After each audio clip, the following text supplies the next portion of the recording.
Stop, on arrête, stop. Est-ce que quelqu'un peut me dire qui est ce mec? La frappe qu'il a mis devrait être catégorisée dans le football comme arme blanche. Petit débordement.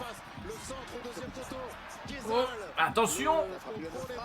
Et allez hop, dans ton cul. Un bijou. À chaque fois que j'allume ma télé pour regarder un match de foot, c'est pour voir des buts comme ça. Et c'est marrant parce qu'il ressemble de ouf à un mec qui joue avec nous l'année dernière. Mais le niveau d'écart entre le Tanner de l'année dernière et le Tanner de cette année...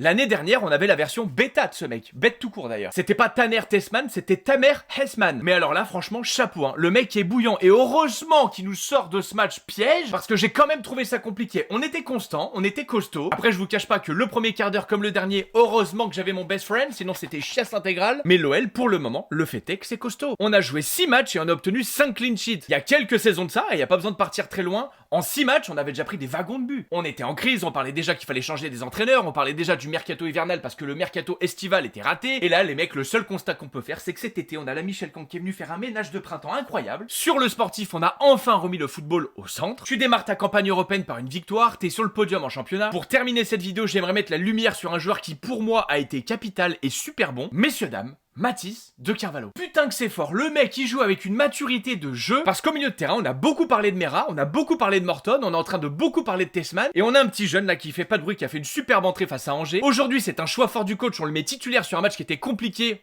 Je ne vois pas aujourd'hui ce qui a été compliqué pour Mathys, c'est trop fort les mecs, et j'ai failli pointer du doigt justement le coaching de Paulo Fonseca, mais le fait est que sur Tessman, les 4 joueurs qui touchent la balle, c'est les 4 joueurs qui l'a fait rentrer. Maitland Nice pour Afonso Moreira, centre d'Afonso Moreira qui passe devant tout le monde, récupération de Ghezal, Ghezal qui laisse la balle à Tessman, et on a Tessman qui envoie une pétardo. Bref, je m'arrête là pour ce soir, ce débrief était ma 300e vidéo. Il y a 3 mois, j'étais tout seul dans mon vide sanitaire à vous faire des vidéos glauques, et 3 mois plus tard, toutes plateformes confondues, on est plus de 70 000, merci 1000 fois.